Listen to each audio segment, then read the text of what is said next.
Okay, so welcome to Skeptic Hangout. As you can probably notice, that isn't Richard or Laura. This is Secular Rarity. I'm so glad he can join me. There's been lots of people saying that me and Secular should work. I'm going to call him Elliot because that's his name. Me and Elliot should work together for a long time, and this is the first time we're actually getting to do it. So really excited about this episode. Cool. I was just gonna say, don't let him fool you, people. I was the third place choice. I know where I stand on the tier, and that's all right with me. I'm a humble man, so Elliot's brilliant. Elliot's actually been a long time, even before I even knew who he was. I kept seeing him pop up saying, being like a really vocal supporter of the stuff I was doing. And I was like, I like this guy, obviously. But then we got to know each other and I just like him even more. It's just worked out perfectly. But that's what I do. I kiss ass until people have me on their show. So if you've got a show, get ready. get those bum cheeks at the ready. That's right. So we're going to talk about we're going to be talking about Mormonism. So it's going to be really interesting. We don't know where it's going to go, as always on this show. So there's only two of us, and if you watch the episode with me and Laura talking about history, it was the longest episode we'd recorded today because we just started going. And I think Elliot's a bit like Laura in so much as when we get talking, we're just going to go on and on and on and on. So please bear with us. We will try and keep it on track as best we can.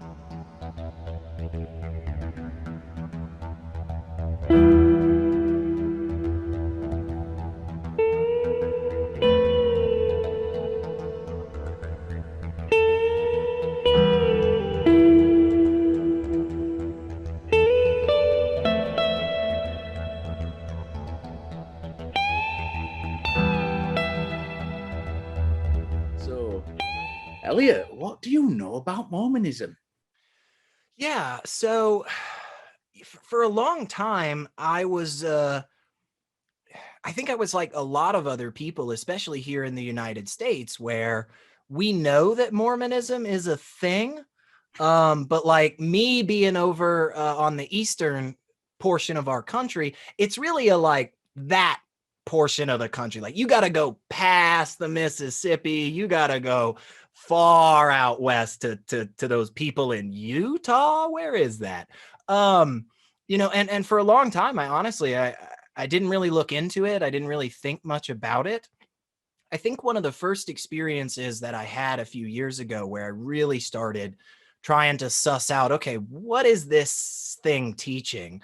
I remember there was a video that kind of went viral a few years ago, and I could have my dates wrong on it, but it was a young girl. I think she was about 12 or 13, and she stood up at the front of the temple, their church, their meeting place, and she was given this speech about how she knows that God loves her even though she's a lesbian.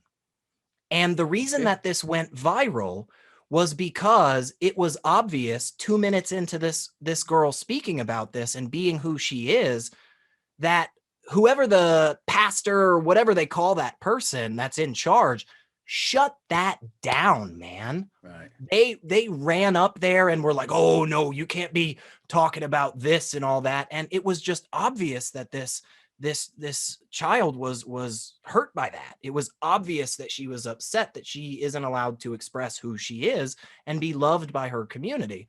And after I saw that, I was like, wait a second, maybe I need to look into this shit a little bit more. I mean, what is this about?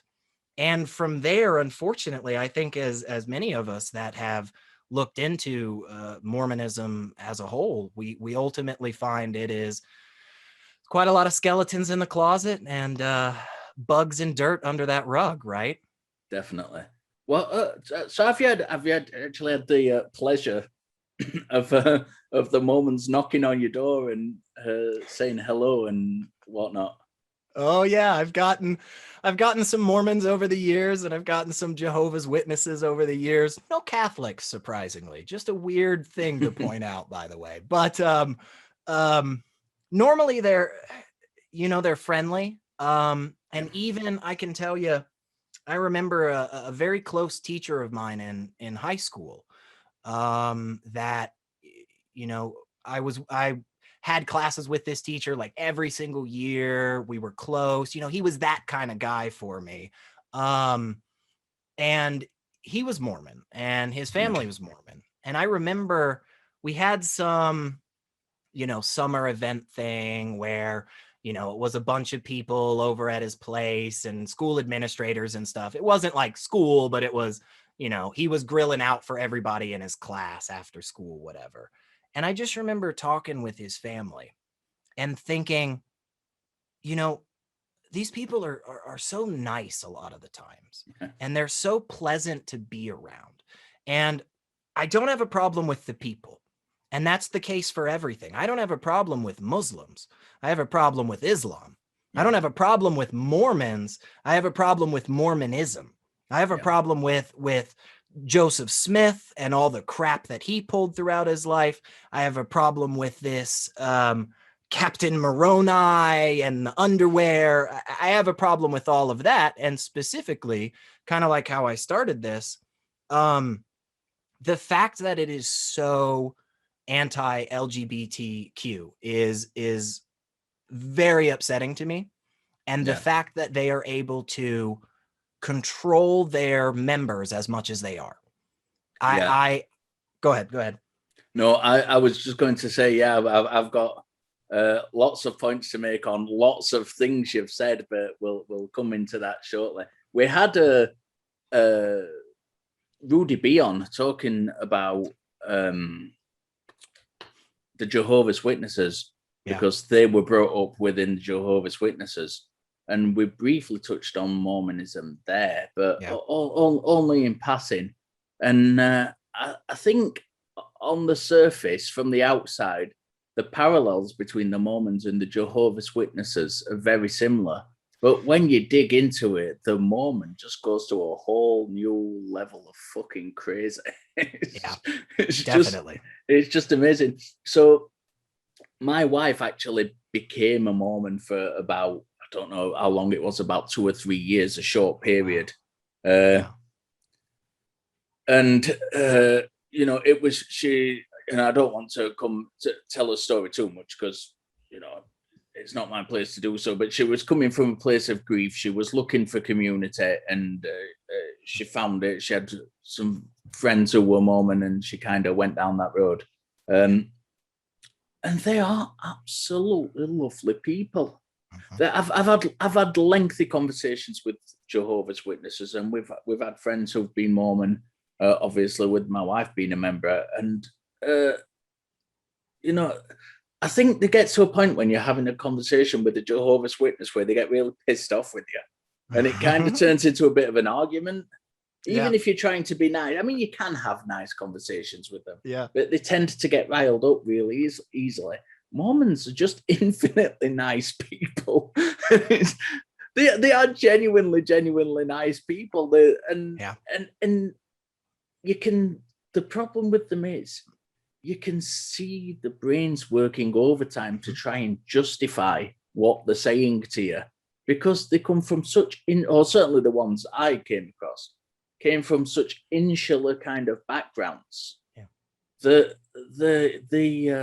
when they were challenged, they just couldn't process it. They didn't seem able to process it.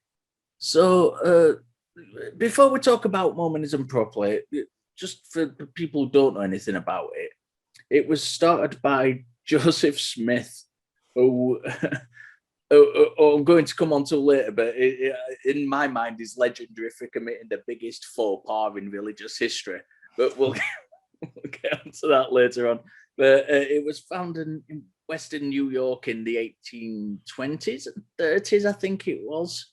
And he found some, correct me if I'm wrong, because I can't quite remember this, but he was visited by an angel who guided him to some golden place. Yes, Captain Moroni. Captain Moroni. I don't know why he chose Captain, but that makes I'm just going to be honest. If somebody's going to create a religion tomorrow, don't call like your first deity Captain or like Master or something. Just all of those make it sound silly. We used to have an advertisement for something, I don't know if you have them in the US, called fish fingers, which are like little fish batter. We call them fish sticks. Yeah. Yeah. And the kind of company was Captain Birdseye, and the advert used to go on with like this sailor guy with the big fluffy beard and the hat, like kind of. I'm sure he's cooking those on his sailboat. Yeah. And when I hear Captain Moroni, that's what I think of. I just think of this Captain Birdseye character coming down and guiding Joseph Smith to these golden tablets that are buried in a hill somewhere. Yeah. That apparently, and again, please, if I'm mistaken and you know anybody ever, like comment on this, tell us how wrong we are. But I'm pretty sure like the golden tablets were buried, according to the legend, like thousands of years ago, because like Jesus stopped off in North America before he went to heaven, I guess. Like well, I think it was about 1820 when they had his first visit, and it was appropriately called, being the first visit, it was appropriately entitled The First Vision. And that's when God and Jesus appeared to him and instructed him to join instructed them to not join any of the existing churches because they were wrong. So and then he had several visitations after and was told that God would use him to reestablish the true Christian church, as it often goes in these it's so narratives. It's so weird that God doesn't seem to be able to keep his message from being uncorrupted by man. It's almost, I don't know. It's a weird question there for sure that arises. But if I remember correctly, he goes out and he looks at these tablets and he's able to write it all down, but then like he loses half of the pages, like he just loses half of the book or something. And then somebody was like, Joseph, what was on page 11? And he's like, shit, I don't know. And just like does it all again real quick with like some special glasses or something, like seer stone. Seer stone, yeah. I think the long and the short of it is it was complete fucking incompetent. I heard somewhere that I can't remember the story. There was a reason that he wrote it again. Yeah. And it was because it wasn't the kind of the common thing within Mormonism is that he lost the pages, but it was actually called out by one of his followers' wives, I think it was, on the things being bullshit. And I don't know if she copy. I don't know. Please, if you're watching this and you know the story, please correct me if I'm wrong. But I think she copied the first set of writing he did, and he lost them, and then he rewrote it and said he'd been given the information again. Yeah. But she'd copied the first set, and she said, "Hang on a minute, this doesn't match. And he came up with some bullshit excuse as to why that was." Oh yeah, it was God's infinite wisdom or whatever. But yeah, I mean that's kind of basically the way I understand it, which has a little bit of a tinge of a particular understanding in Islam. There's a writing, a hadith that talks about the Prophet Muhammad's life that supposedly got eaten by a goat a long time ago. And people just reference it as being a real thing. They're like, no, it's real. It's just the goat ate it. And that's kind of what I get here is like, I just imagine Joseph Smith like heard that story and was like, this should work for me too. Like, why they believe it over there? Why wouldn't they believe it here? The goat fucked up all of God's hard work. Right? Jeez. Who knew a goat was so powerful? Why didn't God foresee it? Yeah. And stop the goat. I mean, I'm sure they like had goat sacrificed to them at some point. Why didn't they just have the goat, that particular goat sacrificed? I'd also imagine that like the pens for the goats and like the libraries weren't super close together. So I don't know. So, as we move on with this story, the Book of Mormon as itself is a chronicle of the early Israelites who, according to the Book of Mormon, left the Near East and traveled to America. The book is about prophet Lehi. Is it Lehi? Levi? Lehi, I think it is. So I remember it's the Nephites and the Lamanites are the two tribes of Israel I think they follow, and I forget which one there is theirs exactly, but the other one were bad people. They did not follow God's word, so he made them black. By the way, that is a huge thing in Mormonism, is that that other group that didn't do a good job, they're actually just bad people in general, and they also happen to be black. Now, I don't know if anybody knows about what was going on in like the middle of the 1800s in the United States, but there was some like fighting over slavery or something. I don't know if it was that important. Yeah, but it definitely mattered, and that's very telling. I think that is actually a pretty big tenet of it, which again I didn't know for a long time. Like I had no idea about that. And that will figure into this show a little bit later on, I'm sure, as we move on. But the ancient Israelites went to America, and they witnessed Christ's. Is it a visitation of Christ after the resurrection, even though they were nowhere near it, or something along those lines? Again, I believe so. Clear us up if we're getting wrong, because I'm doing most of this from memory.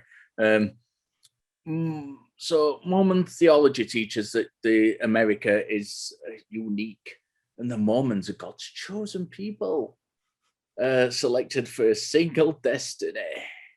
So, according to the Book of Mormon, the United States is like the biblical promised land, which just is very coincidental because that's where Joseph Smith was at the time. Yeah, and it's like, it's odd that it's just weird because it's like, man, Jesus probably didn't know anything about North and South America. It's very unlikely. I tend to study the lots of early kind of Christian New Testament texts and things like that, and whether it's in the Bible or the Apocrypha or different ideas that Jewish people had about Christianity or early Islam had about Christianity, none of it mentions the United States. It's mind-boggling considering it's the chosen place of God. Yeah, and an all-knowing God too,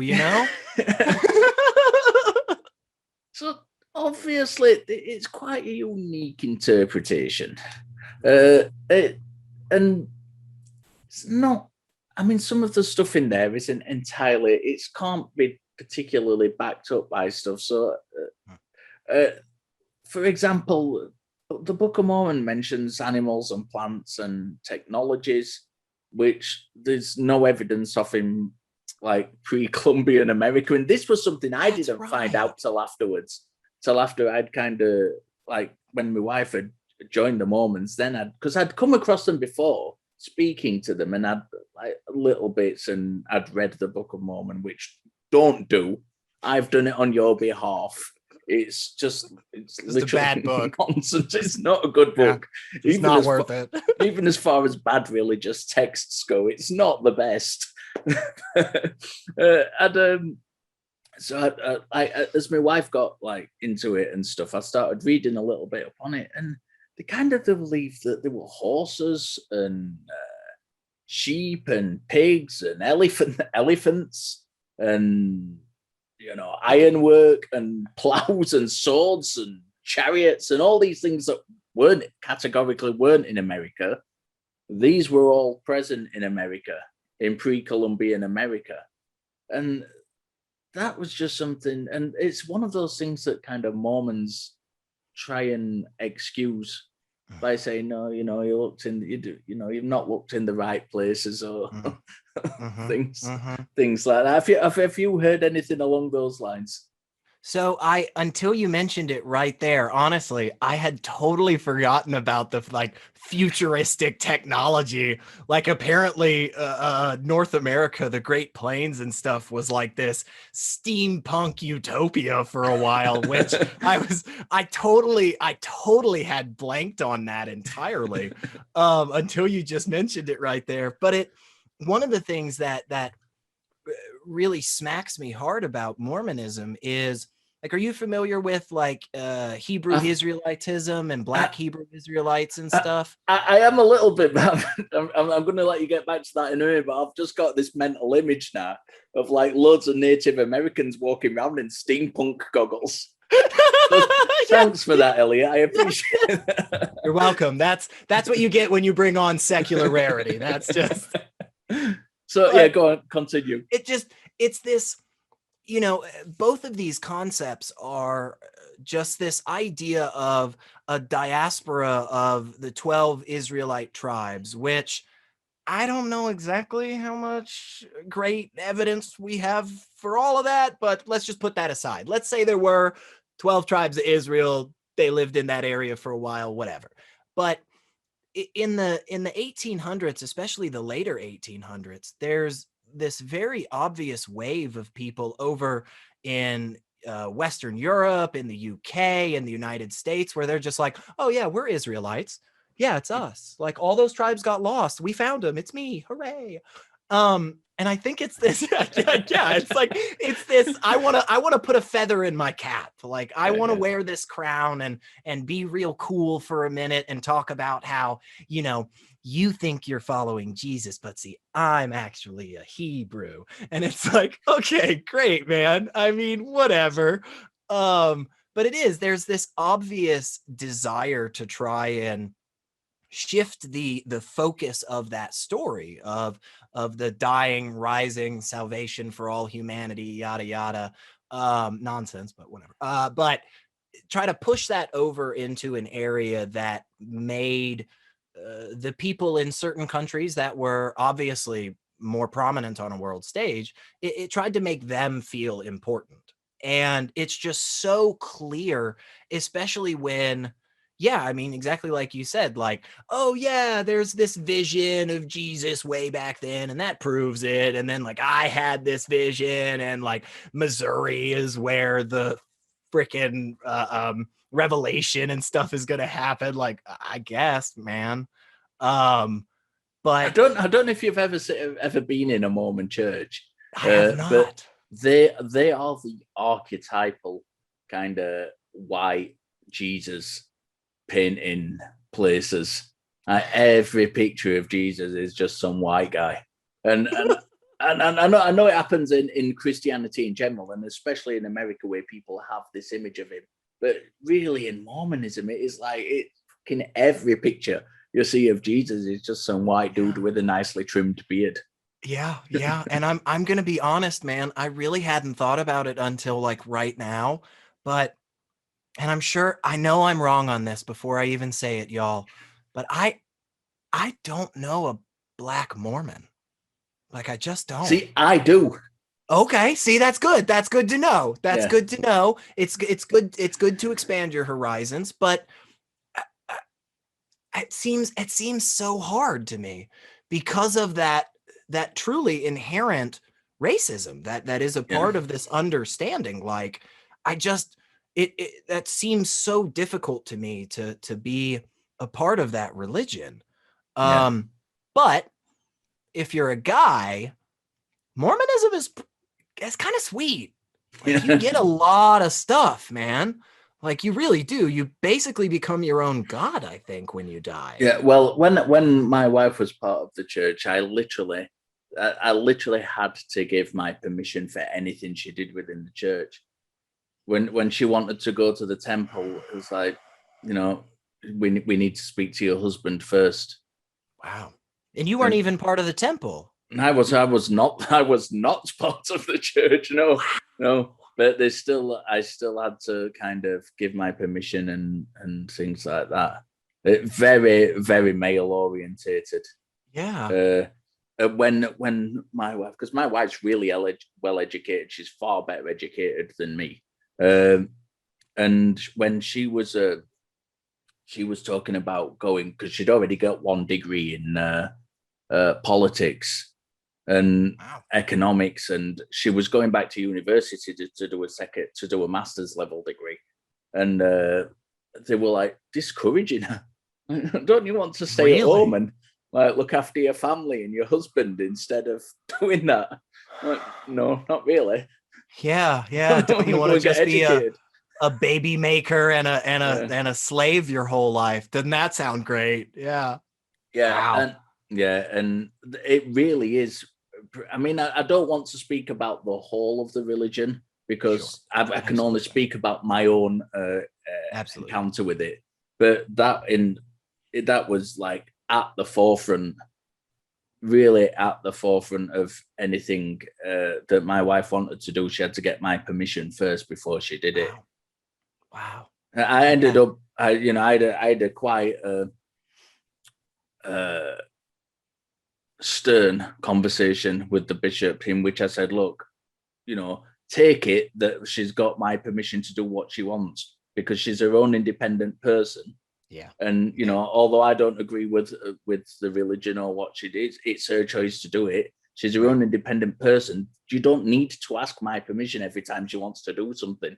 Yeah. So it kind of took that on board, and then she could do what she wanted within. That's good. Within like certain parameters. But that's the whole point of the bite model of control, right? For distinguishing cults, right? Is they want to control you in such a manner that you really you feel this innate urge inside you to go, hey, let me just make sure that the man in my life is okay with what I'm about to do. Let me go make sure that my parents absolutely sign off on every little decision that I make as an 18-year-old. It's like, holy shit. The level of control is so high, honestly. And again, you don't notice this from the outside. Yeah. And that was really sad for me because my wife was, she was a Christian from when I met her, but she's always been very strong, but she's always been into feminism and politics and stuff like that. She's always been a very strong woman. That's part of what attracted me to her. And to see her kind of be brainwashed by this church was something that I found really hard to watch. Yeah, I get that entirely, and it's there's the back and forth on it, right? Like, obviously there's a part of me and from getting to watch you on all these wonderful channels and stuff and hearing what you say, I think you probably come down on the same side as I do, where I just really want the damn truth. Yeah. I don't care if it makes me look bad. I don't care if I have to do an extra 20 minutes worth of work. That doesn't matter to me. I just want to know what the answer is. I want to know what's right. But on top of that, there's also just this intense emotional aspect behind stuff like that. When you're, when somebody that you are so close to like that starts to accept and participate in these things that are demonstrably false, let's say, or at the very least not evidently true, right? We don't have anything that points to this being a thing, and especially with Mormonism, we have such great records of Joseph Smith. We know Joseph Smith was a dick. We know way before he wrote anything down. We're like, oh yeah, this guy's he's not that good of a person. He's a jerk. It's so frustrating. But I mean, the dude was like, this is disputed, but I think it's likely true that he was a convicted fraudster. I mean, he was in fucking prison when he died. Yeah, I mean, I agree. You're right. It is disputed. From the stuff that I have seen, I'm no expert, folks. I'm no expert. From the stuff I have seen, he was indeed a convicted fraudster. Nothing you could do, man. We had printing presses. We had so many things available to us at the time that it's like, guys, I don't know. We got this paper from like, the next state over that talks about Joseph Smith like doing some really weird stuff. Like I'm pretty sure I don't think he personally did it, but I think he advised his people to go and burn down this newspaper in Nauvoo that was Yeah. yeah, the Nauvoo Expositor, I think, or something That like that that. was that was the just before he died. That was Just before he died. Yeah, that that's a was why he was weird. in prison because wasn't he? It was something to do with the kind of the governance of the state at the time, And I and think he had some detractors speaking out against him. So it encouraged his followers to. Basically, I think he put forward martial law and got his followers to go and burn down this printing press of this newspaper that was that's speaking out against him, and that's why he was in prison just that's before he basically died. my understanding. Yeah. And could again, as with everything we've said thus far and from here on, could be incorrect. Please correct me. I'd love to know the truth if I'm wrong on this. Yeah, But yeah, my understanding is that there was uh kind of a rift between Joseph Smith and some other people. And Joseph was like, yes, we can have lots of wives. They can be any age. And then this guy was like, that sounds weird and wrong to me.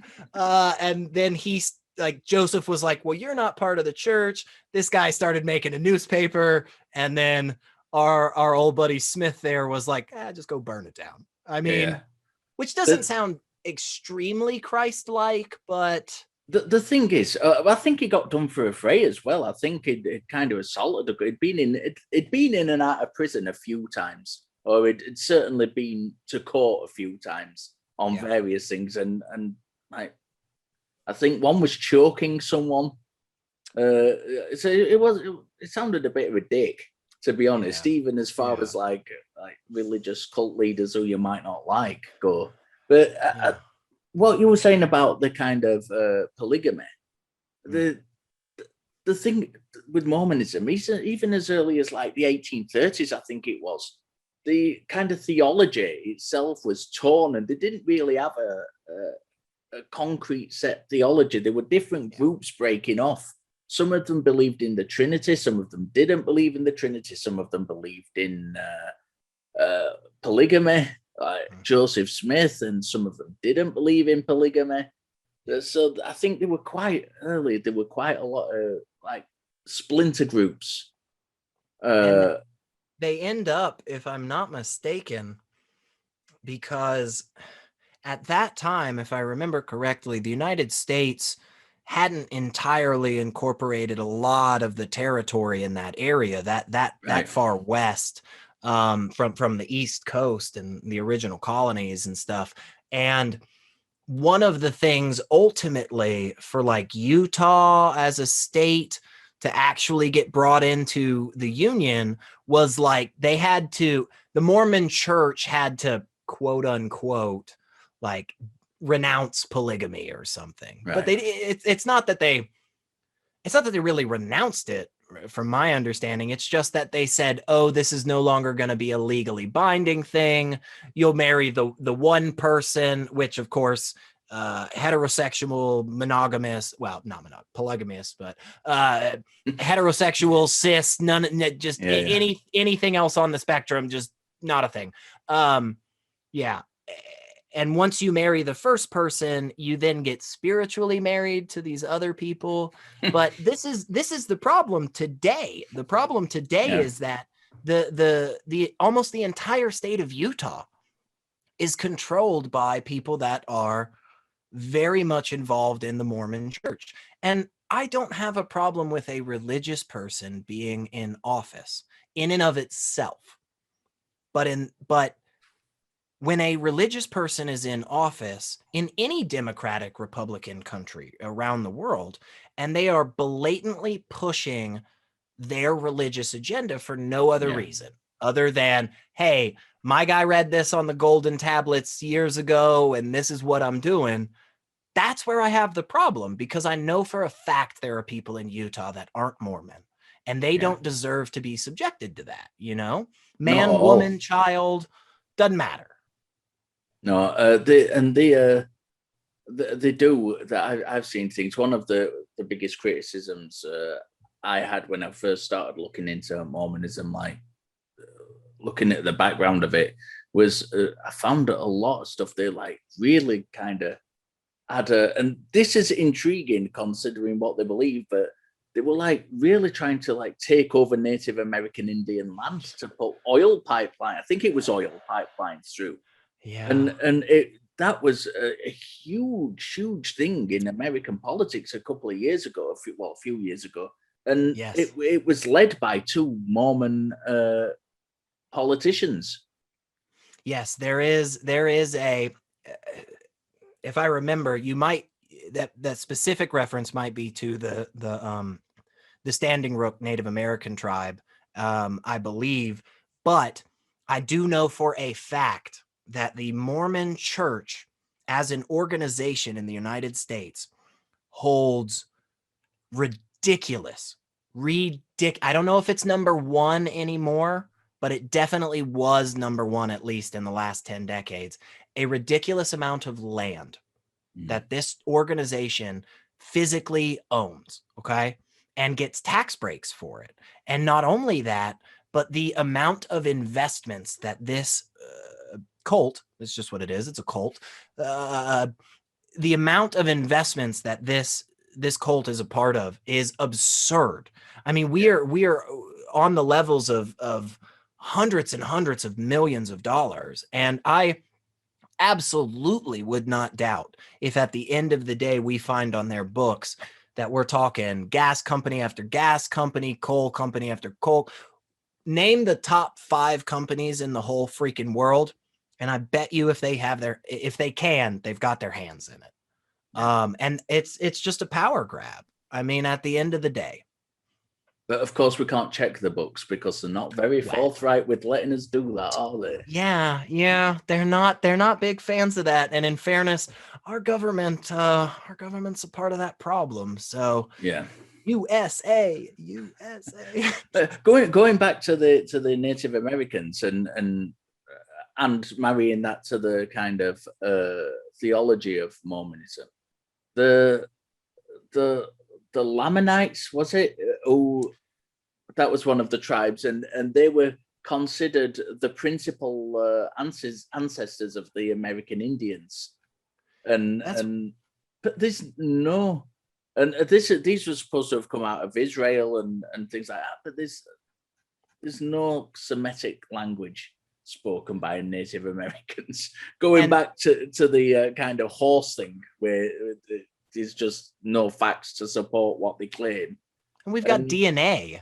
Like, guys, the Genome Project, remember that? Like, we sequenced DNA. We understand this. I mean, we're not perfect, but we understand it. And we can just absolutely take blood from anybody whose family has lived in the Israel-Palestine places for 400 years, and anybody's blood who has their heritage back in the United States, the Native Americans and so forth, the various tribes. It's just obviously not true. But this is the thing with Mormonism, though. It's so much of it is it's kind of like I'm going to say the religious version, but this other thing is kind of strong ties with religion as well. But it's kind of the religious version of the flat Earth. It's something that's so fucking blatantly, obviously not true, but so many people still cling to it. Yeah, and it is. I mean, I think at least like you said, on the surface, the comparison between it and Jehovah's Witness which is also a cult, is it's very, it seems like they're really, really the same. And in one sense they are, in that, you know, hey, take whatever you know about, quote, mainstream Christianity, just throw it out the window for a second. We're going to sprinkle in a little bit of that stuff around there, because I don't know. I definitely don't hear the same 5 phrases used when it comes to Mormons that I do with the Baptists and the Methodists and the Lutherans and the Presbyterian. They all basically parrot the same stuff. But you go and you listen to a Mormon talk about stuff, and it's weird because it just feels like it's 1 foot in Christianity and 1 foot out. They've clearly got their own understanding. They've clearly got their own way of acting and behaving. And again, it just seems like they took all the worst stuff. Like they have, but I think they go. I want to return to something you said about them and the Jehovah's Witnesses in a second. But before we do that, they talking about Christianity. I think there's a huge push within Mormonism, especially from the leadership at the minute, to kind of try and rebrand as a Christian thing as opposed to Mormonism. And I was listening to, I think it was the Atheist Experience from a good few years ago, and I don't remember who it was, one of the co-hosts, and he said he'd been to Utah, and he'd visited the kind of, I think it was like a museum of Mormonism there, and it'd been several years ago, and it was very kind of talking about the Levites, what you consider Mormonism to be. And then he'd returned a few years later, and all that stuff was gone. And it was really pushing the Christian angle, and everything was about them being Christian. And it seems like they're having a massive rebrand to try and attract regular Christians into the ranks. That's definitely been my understanding as well over the last handful of years, that there is a clear and noticeable shift to, and this is what's weird about it, is that they're not actually changing any of the tenets or anything. It's not like they're becoming a new church or anything, or they're like, hey, remember that stuff we told you last week? Well, that's not actually God's word, whatever. But they're literally just softening their image on the outside. But I think, I mean, not to bring up another cult, but that's what Scientology is doing, right? And it's just that we are lucky, I guess is the way to say it. We're just lucky enough that so many of these other religions have had that softening for so many years. You know, the Baptists are still bad in a lot of sense. Trust me. We had a big conference in my city, even where apparently they just all get together and vote about what God wants them to do, which doesn't make sense, because why don't they just ask God? But at the end of the day, still, where they are now from where they originated so long ago, it's much softer, even in the tenets. Right now, Mormonism is softening the image. They're trying exactly what you said, trying to make it more palatable for, you know, those other Christians. Which I'm not a fan of. So, you know. So let's talk about apostasy. When Rudy was on our show, they were talking about when they'd come out of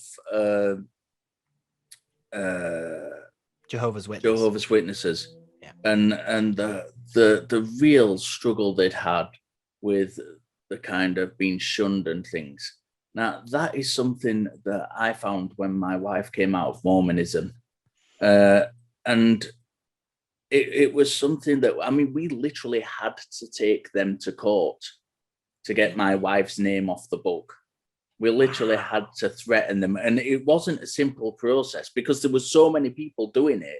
They'd put so many barriers in place to stop people doing that, and we literally had to go to Europe, to the European court, to try and get that sorted out. And eventually they did take my wife's name off the books, but it was such a hard process. And literally everybody from the church. And we had some good friends in the church who were really supportive and had done some wonderful things for us. And they just stopped talking to us.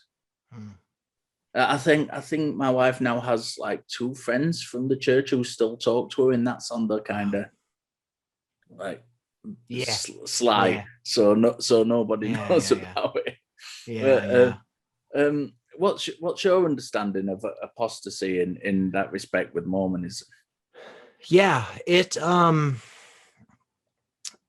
anytime I have ever heard about any story where somebody leaves the Mormon church, and worse yet, even I've heard stories of people where they're not even leaving, like they just want to have some open dialogue as adults who are reasonable thinking human beings, and just go, hey, maybe we could play with this and make it better, you know? It seems very much as if they use community as a way to keep people. They will use it in the absolutely most toxic sense I have seen. And the way that you do that is by, when you are a part of the group, when you are one of the cheerleaders, they bring you in and they hug you and they give you good food and they talk to you and they smile and they laugh and, hey, what'd you do last week? Oh my gosh, you got to move. Let me come pick up your furniture. All of that. And the second that you have any doubts, that you step away at all, that completely turns off. And that is, it is so effective.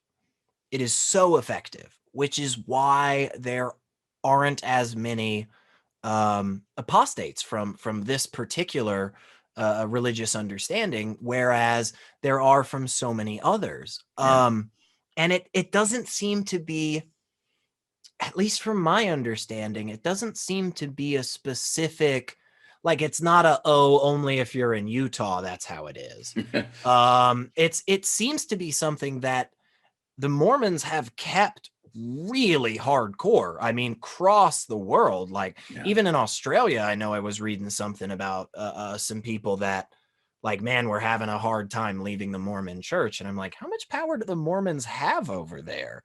And the answer is enough to radically fuck up people's lives, just because, you know, they don't believe that some dude looked in a hat and read golden tablets by some angel.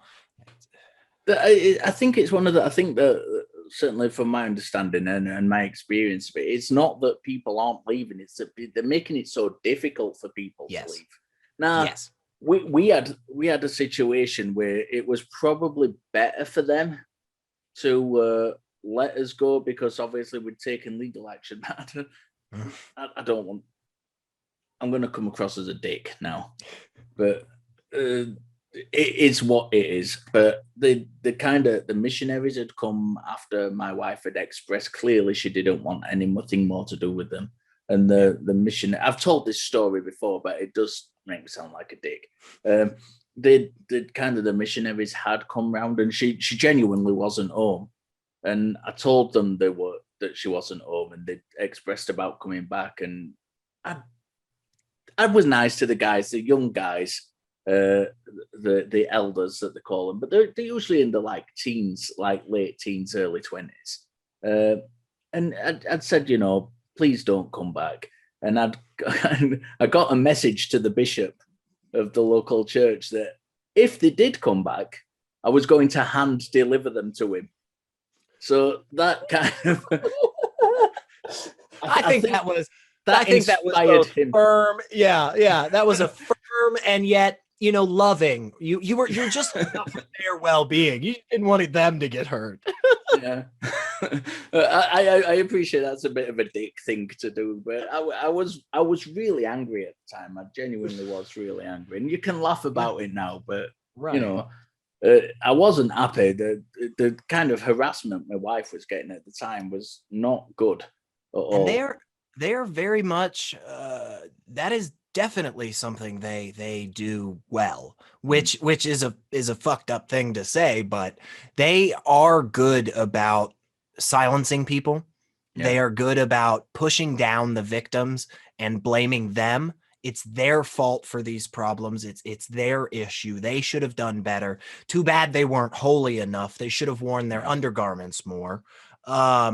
I mean, that type of crap. That is definitely one thing that the Mormon Church does exceedingly well. And yeah, believe me, if I was in your position, I'm sure I would have had just as short of words with them. So let's kind of lighten the mood a little bit. And earlier on, I mentioned because we have still got some quite heavy stuff to talk about. So let's have a brief respite and let's talk about earlier when I talked about the biggest faux pas in religious history, which was made by Joseph Smith. I'm going to ask you if you've heard of this, and I'm going to let you explain it because I don't know if I'll be able to do it without laughing. The Book of Abraham. Are you familiar with the Book of Abraham? I don't think so. I'm not positive that I know this as well. Yeah, please. Enlighten you. Please. So Joseph Smith or the Mormon Church somehow came into possession of a. Oh, shiny lights just fell off. It does that quite a lot. They came into the possession of a papyrus, which contained an authentic one, which contained Egyptian hieroglyphs. And Joseph Smith translated it. So he made this translation before modern Egyptologists had actually figured out how to translate this text. So when modern Egyptologists came along and gave the accurate translation, oops,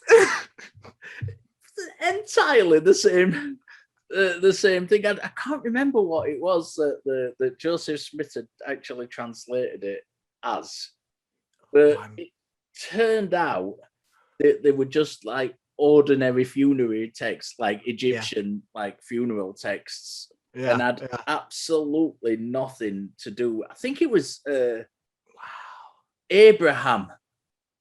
It was Joseph Smith had translated it something to do with Abraham from the Bible. And it had literally nothing to do with that. It was just an Egyptian funeral text. And it was so much of a faux pas that even the Mormon Church itself acknowledged that it mistranslated it because there was just no getting away from it.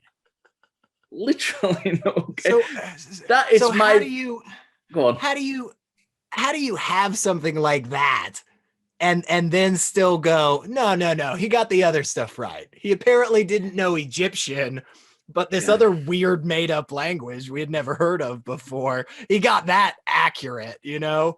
I mean, wow. It just goes to show, and this is quite sad. It just goes to show the cognitive dissonance that people who've been kind of brainwashed into religion, and it's not just these religions that we call cults. It's all religions. These people are led to believe. I had a conversation with a Muslim earlier on today, and I was asking them. I asked them if they thought that the Quran was the original, like, unchanged, was given to Muhammad unchanged in its present form, and they said yes, of course. Yeah, why wouldn't it be? And it's just not.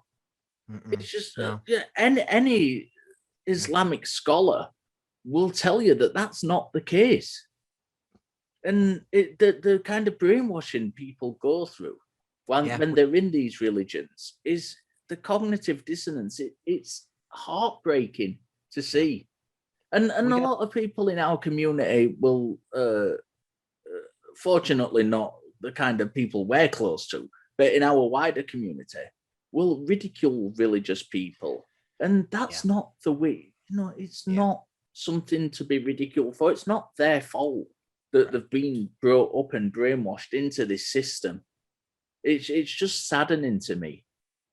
Yeah, and I agree. I mean, the Christians have known about the Council of Nicaea for, 1,500 years now. And that hasn't affected a lot of people, it seems, as to the veracity of the story. The thing, though, that you touched on at the end right there, I think is exactly what needs to be talked about time and time and time and time again. Those of us that never believed, those of us that are out of belief systems, we need to remember where we were. And we need to remember how easy it is to be back there. And, you and I can sit and giggle about some of the silly stuff, for hours, man. And that's great. And we need that as a community. But we shouldn't demonize the people, because the people are just as much victims as any other person that we all just go, yes, that person has been harmed.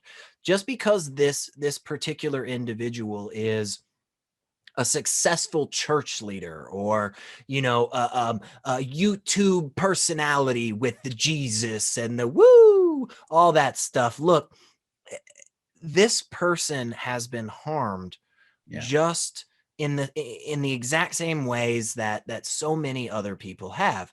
And hey, pat ourselves on the back for all of us that have gotten out, but it's not because we're smarter. It's not because we're just impervious to the cults or whatever. We were able to think and to rationalize, and we got lucky on some instances. And it's our job to reach out to those people that are still in those indoctrinated places and say, look, guys, this is a little bit silly. Doesn't make a lot of sense. I think we can find a better way. And we're not going to make any progress by calling people a bunch of assholes to their faces all the time. It's just not going to make any difference. It's different people in our community as well, because I think that's kind of leveled the kind of the recent deconvert, the angry atheist, who's recently come out of religion and frustrated and angry that they've been through that and lied to and indoctrinated. But there's also the people, like, not like me, but people who've never had religion, who they're not angry as such, but they take on this arrogant air, and they look at people who are kind of in religion as if they're as if they are stupid, and they're not stupid. And it's someone who's been in religion and come out of religion, their IQ level doesn't grow when they come out of religion. They just have different ways of processing the information and different epistemological tools that kind of allow them to look at things in a different way. Francis Collins is the person that I always point to. He was the guy that headed up the Genome Project. And one day, I mean, his story is famous, where he's hiking through the woods one day. He'd been a well-known atheist, agnostic, whatever, for years, blah, blah, blah. He's hiking. He sees a freaking waterfall that's frozen into 3 streams. He gets down on his knees and he accepts Jesus Christ into his heart. Francis Collins is one of the smartest sons of bitches that's ever existed in this world. And it isn't that you're smarter for not believing. It isn't that you only question if you're intelligent. It isn't any of that. It's part of it, for sure, is the fact that these belief systems have gotten so good at manipulating us. They know what makes us tick. They know what makes me feel that weird kind of empty feeling in my stomach, or they know what makes me feel that sadness or that longing. They know that. They've had hundreds of years to perfect this propaganda and this control. And it's never going to be beneficial for us on the non-believing side to constantly ridicule and say, look, if you're a Mormon, you've just got to be the biggest piece of shit ever. No. Guys, if you're a Mormon, you're a victim of this indoctrination, of this belief system and the demonstrably false stuff. And the same thing is true for so much else. And what we need to do as people on the outside is we need to be able to bridge that gap and have the conversation. If they're going to yell at me and call me a sinner and tell me that I'm going to burn in hell forever, hey man, cool. Okay. Like, that's cool. Let's talk about Brigham Young. Let's talk about what he did in his life. Let's talk about the split. Let's talk about, where this comes from, because I don't see a world that gets better when we're all yelling at each other about gods or spirits or ghosts. I don't see that. And I think places, it is sometimes necessary. I think yes, it's sometimes necessary to get in that. Yes. Because I'll always say this, because I think it's important to say this. Sometimes, depending on who you're talking to, you have to take that step and you have to get in the face and you have to shout at them. Don't ridicule them, but you have to shout at them and you have to, have that little bit. But that's a rare occasion. That's not how you begin a conversation. And hopefully that's not how you end a conversation, even if you have to go to that place within it. Yeah, and I totally agree with that. There are definitely times where you can say to people, hey, the house is on fire, just that calm, that chill, everybody pays attention. And there are other times where you got to go, hey man, this fucking house is on fire right now. Pay attention. Yeah. And again, just echoing exactly what you just said, it's not about putting the person down who believes this, but it is about letting them know that there's a problem with what they're expressing, whether it's a logical contradiction or whether it is the blatant harm that comes from telling an entire portion of our population that they are less than. Yeah. Whichever it is, there's a problem there. And that's what we need to talk about. That's what's wrong. That's what's the issue. Not necessarily you as a person, but if you are actively out there expressing things and causing harm, brother, I'm going to stand against you. I just am. I'm not going to let you say that gay people aren't people. I'm not going to let you say that somebody's skin color determines their worth. I'm not going to let you do that. And so let's talk about that within Mormonism then, because that both those things have been prevalent in Mormonism. And I think it was it 19? I want to say it was around the time I was born. So it was around 77, 78. I think the Mormon Church eventually allowed people of Black African descent to be ordained into the church's lay priesthood. And something that our listeners may not understand about Mormonism, it's kind of a living revelation thing. So whoever's the head of the church gets direct revelation from God and makes decisions based on that. And it seems that despite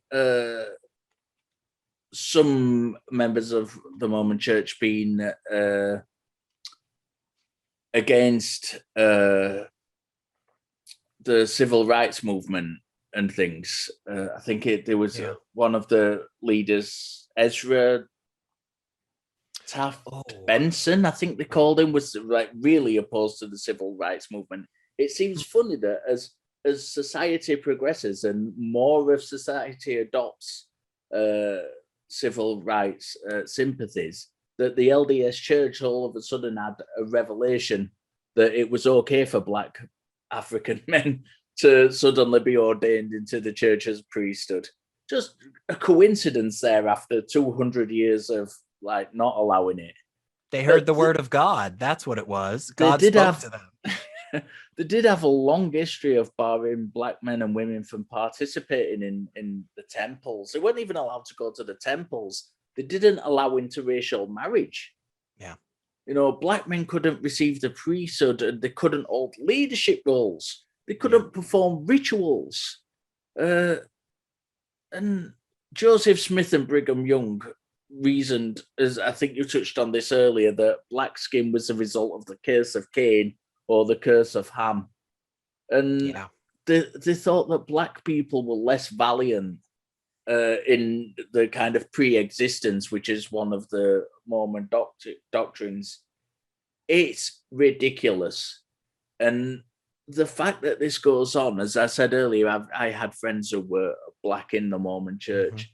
How those people can reconcile that with knowing the history of the church is, it's painful to me. Yeah. And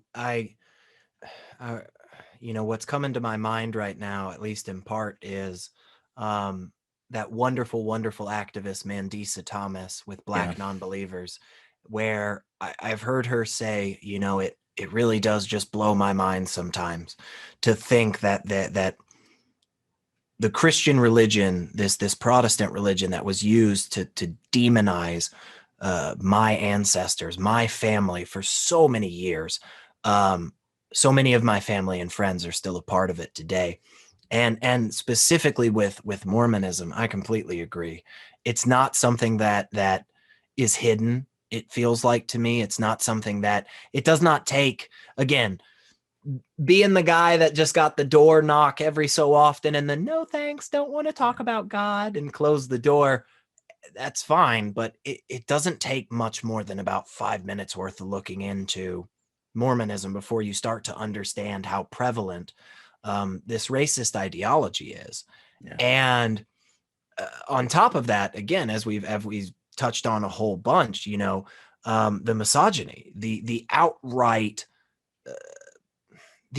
second place status of women in this group. I mean, the fact alone that you as a non-Mormon male had to give permission to your wife who was a part of the Mormon, that's crazy.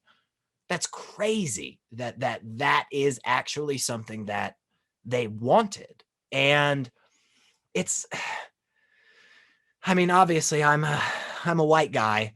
I don't know how, if you're not a white guy, I don't know how you're a part of the Mormon church. I mean, seriously, it seems that it seems tough for me. And I get people rationalize it. I get there's all types of reasons. And obviously, well, I hope more white guys don't go join the Mormon church. I don't want that to be like a call to arms. No, for all that's not what we want. Don't do that. That's bad. Stay away. Yeah, but and again with homophobia, I know someone who, I'm going to be very careful here because I don't want to out anyone, but I know someone within the Mormon church who actually had therapy, who was gay, to conversion therapy to stop them being gay, and they're now married with children. And that again, like seeing the black people who were part of the Mormon church happily going there and being part, that just breaks my heart to see someone like that who just denies, who's got that internal conflict, and instead of going to a secular therapist and seeking real help, went to therapy within the church. Yeah. And especially, I mean, you touched on a really, really good point, but also one that's very, very, very weighty and very important, which is this ideology in Mormonism is one that is still actively pushing torture, which is what gay conversion therapy is. Sitting a person down and telling them that they aren't who they actually are is torture. And the fact that we could even have religious therapists, is so baffling to me, because funny enough, the brain does things in a manner that doesn't seem to care about whether or not you're Catholic or Muslim or an atheist. It doesn't fucking care. Neurons work the way neurons work. And It is. Again, I mean, you touched on this earlier. There's a softening of the branding to the outside folks where they say, oh, we're not, hey, you want to be gay and you want to be a Mormon. That's okay. They kind of whisper that last part because they're not really okay with it, but they're not going to tell you outright how against it they are and how actively they will try to suppress that. Yeah. And I'm gonna be honest. Part of me says, you know what? Go all for it, Mormon Church, because the more type of garbage like that, the more people are gonna leave. Yeah. And it's such a hard thing. It's such a hard tension to battle, I think, because yeah, man, I think it's terrible what you guys are doing, and you're actively causing harm right now. But part of me thinks you keep this shit up for another 10 years. Why would people still be a part of it? Yeah. I think there is a, although I might be wrong here, and I certainly think that the newest bishop, who I think was elected pretty recently, has kind of taken a step backwards. But until he came along, I think there was some softening of the kind of homosexual thing. But I think that, again, as with the black thing, I think because it's becoming so culturally unacceptable to be homophobic now, I think that they're kind of looking at it to like, well, what's a way to get his numbers up? There's no other way to say it, really. Yeah. They want to come in line with what society wants because they want the membership to go up. Right. It's hard not to be cynical with so many of these organizations. It's just like, oh wow, Baptist, you suddenly realized that women can love other women. Yeah. I guess God must have spoken to you, or you just realized your fucking pews were emptying out and your coffers were being filled. Yeah, funny how that'll inspire them, isn't it? Yeah. Money stopping rolling in. I'll tell you, man. The amount of money in my wallet is almost directly tied to my happiness. So I get it, but no, it's the same playbook that every one of these organizations have participated in for years. They wait until they see that pretty much everybody else around them says, this isn't okay. And then they finally get on board to it. But let's not talk about the 5 other shitty things that you've got on the next page, right? So, right, we've had some quite heavy stuff so far. We've been talking about some, really emotional, really impactful things. Let's once again try and lighten the mood a little bit, because Joseph Smith, fortunately for our good fortune, made some prophecies during his lifetime. Are you aware of any of these prophecies? I know I've heard them in the past, but I would love a retelling. If you know some of those awesome, totally true prophecies. As it happens, I've got a couple, and do you know what? The first time I was given a Book of Mormon, and we're going back maybe 15 or 20 years ago, by a missionary on the street. And the first time I read it, the introduction to that particular edition of the Book of Mormon, and I don't know whether they'd missed this in the printing of it, but I picked up on it straight. It was literally the first thing I picked up on, was that the fact that Joseph Smith had prophesied that the end of the world was going to come in his son's lifetime. Now, the specific prophecy was made in 1835. And he said, the coming of the Lord, which was nigh, even 56 years should wind up the scene.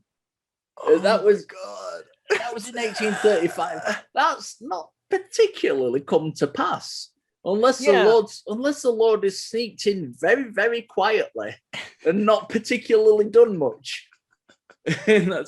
Which is always a possibility, I suppose. But I guess I didn't notice the apocalypse happening around me, but maybe I'll go look outside. These get better. All right. In 1832, he prophesied that an LDS temple would be built in Independence, Missouri, within his generation. I don't think There's so. no temple. Missouri. I don't think so. But they bought the land, and there's actually a placeholder marker where the temple is going to be built. Yeah, sweet. Yeah, that counts. That fulfills that prophecy. Yeah. In 1838, he prophesied that his servant David Patton would go on a mission the next spring. This was slightly scuppered by the fact that Patton died in October of the same year. Oh, no way. So, again, unless there was some like ghostly missionary wandering around. Not going to convert a lot of people. In 1843, this is a serious one. He prophesied the US government would be utterly overthrown and wasted in a few years' time. That clearly happened because we've just had Trump. I wish it had happened. In 1843, you say? Yes, in 1843. Gosh, my clock's a little broken, but I don't think that happened, bro. This is the final one. This is the final one of our quick fire prophecy round. This is the best one yet. Are you ready for this? In 1837, he proclaimed that the Lord had told him that the moon was inhabited by men and women who looked like the people of Earth, and that they lived up to 1,000 years old, stood nearly 6 feet tall, and dressed uniformly like Quakers. No. That's fantastic. I have not heard this. Are you serious? I've not made that up. I am reading that. I'm not just making it up from the top of my head. Yes, Joseph Smith thought the moon was inhabited by men and women. Wow. Who were 1,000 years old, lived up to 1,000 years old, and stood nearly 6 feet tall. Not quite. I like that though. He was like, 6 feet sounds too big. Let's sounds make a bit unrealistic. Yeah, that's the part. Oh my God. Oh man. Let's keep it real. Yeah. That's nice though. 5'9". Yeah. He felt like he had written down the shit about the living on the moon and for the 1,000-year lifespan, and he was like, maybe we should make these people 6 foot. Like, I'm 5'7". I'll just leave it there. Like, that's great. Fucking. Oh wow. And they didn't have wild fashion. They dressed uniformly like Quakers. I like that, you know? He's going to create this whole race of people, and he's like, look, their fashion sense is terrible. They all dress exactly the same. Wow. Okay. I'm going to go have to do some research after this, Richard. I'm telling you, this has been eye-opening. They weren't the only prophecies he made. They were just the more fun. Yeah, the best. The moon one, I literally found out about that today, and that was just like, that is going in the show. That's going awesome. In the show. Yeah. So when we talked about doing this subject, the reason we got onto doing this subject is that, I asked you what kind of thing you wanted to do, and you found a news article about a group of religious extremists who were kind of versions of Mormons. So yes. Do you want to tell us a little bit about that before we end? Yes. So this is coming to us from The Guardian. Definitely a well-known and fairly reputable news source around the world. But there is for any of the folks on this side of the pond that are over here in America with me, you will probably be familiar with various right-wing Christian nationalist groups that have been expanding across our country for about a decade or so. Now, it doesn't seem as if they're expanding in their membership in the sense of individual. It doesn't seem as if last year they had 1,000, now they've got 20,000. But what they are definitely doing is they are attacking people on social media. They are actively going about harassing and creating websites with misinformation, as well as hardcore lobbying politicians, putting money in their pockets, and creating draft laws where literally they are word for word, except they replace the name of the state and hand it to the next freaking senator. So this one is actually something new that is known as the Deseret Nationalists, also known as Desnaz or Desnats. And what this is a group of individuals that seem to take a fairly hardline, ultra-right conservative stance. They advocate for a Mormon-ruled separatist white ethno-state. Is just one of the really nice quotes that I can pull from this article. Just makes me feel great to say stuff like that. Unfortunately, as we have seen with some of these other things, it seems to be a hell of a lot deeper than we would like. There was, so some people may be familiar with this company, Booz Allen Hamilton. It is an international, more or less, cybersecurity spying type organization. They've worked for the United States military and intelligence services for many, many years. It is often referred to as the world's most profitable spy organization. There was a couple of individuals that seemingly were connected to that corporation. Now, we don't know if the person involved was necessarily a part of any particular, we don't know any about what he did necessarily for them. But not only do we have that individual that could have been fairly high up when it comes to CIA contracts and information like that, we also have some individuals related to the Alaskan government. So the state government out in Alaska, it appears the head of the DOL, the Department of Law, and the Attorney General have ties to the LDS Church. And there's this strange thing that's going on right now where I think we see this all the time, where an organization has the ability to be just far enough away from something obviously atrocious when it comes to the public view that they can say, hey, this doesn't represent us. We're not a part of this group. We don't like what they're doing. But they don't seem to actually be coming down on it very hard.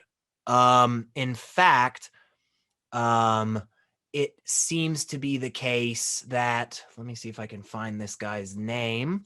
So Gregory Smith, who is running for city council in Ogden, Utah, reportedly has sympathies with this particular Desnat or Deseret nationalist movement, and has repeatedly used the hashtag that's associated with it.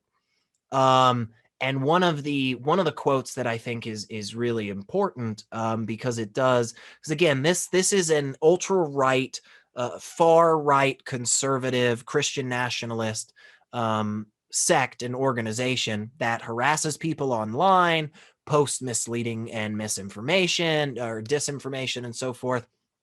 And one of the individuals who was a part of researching for this article says, quote, the thing that struck me the most about the account was its negative attitudes towards women and LGBTQ people. And that is something that is undeniably coming across in all of the posts, in all of the things that are coming out that are related to this. It is very clearly Mormon theology. It is very clearly somebody who is referencing the Latter-day Saints, very much talking about this. Even if the Mormon church as a whole is condemning this, at least in some form or fashion, honestly, my opinion, I don't think they're doing a great job. No, and it touches on what we've been talking about the entire episode. That some of the members of this organization identify with extreme right positions on gender and sexuality and race. It's just what we've been talking about. It's basically LDS history. Yes, and this is what frustrates me about people saying, well, why can't you just let somebody have their beliefs? You know, you're an atheist. You don't believe in this. Why do you keep talking about it? This is why, is because apparently when we aren't talking about this more regularly, apparently when we aren't making sure that the law is being followed to the letter to separate religion and our government, apparently what these people will do in the shadows is repeatedly harass women and queer folk and trans people and repeatedly tell them how they're less than, how they're not worth the same as others, and more importantly, will do their best to be a part of state and local governments and change the law in a manner that benefits them. And this is something that, you know, here in the United States, man, we have to get a handle on. You know, we have to stand up and you know, ACA is great. You know, they are amazing. They are in Texas. I love them to death. I love the community. There's so many wonderful people that are part of it. We need more. Yeah, we need more. Who are you in Florida? Where we got people in Minnesota? Where are the people in Utah? Where is everybody else? Because what we need right now is an active group of individuals that are secular, that are not focused on any religious leaning whatsoever to counter this, because this is what is sweeping across our country. And that's why I do love the Freedom from Religion Foundation. I love Andrew Seidel. I got his book. I'm going to read it. It's on camera now, so I can't go back on that. That's set in stone. I'm just kidding there, but I'm busy. But it's a big book. It's got a lot of big words. Yeah. You know, he's all smart and lawyery, and I'm like, video. But the point is that this organization is new, and it is using the tactics that have been so successful for so many people, and in wonderful ways. Like it's awesome that, you know, various individuals across this country and world are able to post out there on Twitter in just a few characters, a call to action that says, hey, look, there's a community cleanup project. Let's all get out there and clean up our park. The problem is that there are people that can use it to say things like there's no such thing as trans women, which is bullshit, or asexual people don't exist, which is garbage. All of this can be used in the exact opposite fashion from what we want. And those of us that are out there, look, if you're watching this, if you're hanging out at this wonderful community, help out, get your voice out there. You don't even have to do that much. All you got to do is make sure that if you go and you post something, you want to talk on Twitter, on Instagram, whatever the kids are doing, say something. Just stand up and say, hey, look, I don't believe in God, and I don't think we should make laws based on your Jesus. You know, I don't have a problem with you believing what you want to believe, but you don't get to make half of our country less than because somebody stuck their face in a hat 200 years ago and read the words of the captain. You know, it's just not, that's not okay. Captain Birdseye. That's right. He needs his fish fingers, baby. So on Elliot's wonderful TED talk You gotta wait until I'm not drinking. No chance, brother. It's not as much fun. Oh, it's been an absolute pleasure having you on, Elliot. Secular Rarity. People have been trying to get us to work together for a while. It's finally happened. Hopefully, it's the start of something that will push forward, and it will happen again very soon. Thank you so much for joining me. I've had such a blast. Sometimes it's been a bit heavy, heavy show at times, but you know, these things need to be heard. Final thoughts on Mormonism? Yeah. I'll give my quick final thoughts on Mormonism, and then I'll thank you and stuff. Everyone out there that is not a part of Mormonism, even if you're a believer of something else, we all need to stand together, and we all need to make sure that we stop the active harm that is being caused by this ideology and by the individuals that are part of that community. I don't have a problem if you want to be Mormon. I don't have a problem with Mormons. I have a problem with Mormonism. I have a problem with the ideology that underpins all of these actions. And more often than not, they lead to harm. And that's why all of those of us that see that, let's all hang out and stand up and make sure that it is not continuing to happen. Because it is bad, and we need to be watching it just like we watch everything else, y'all. And then, Richard, this has been fucking amazing, man. I have loved it. I am so glad people yelled at us until we finally got together. Please, yes, let's do something else. Let's yell about another religion. There's a lot out there that's bullshit. So yeah, there's a lot to yell about. That's right. This has been Skeptic Hangout with myself, Richard Gilliver, and Elliot, Secular Rarity. Until next time, we will see you. Thank you for joining us.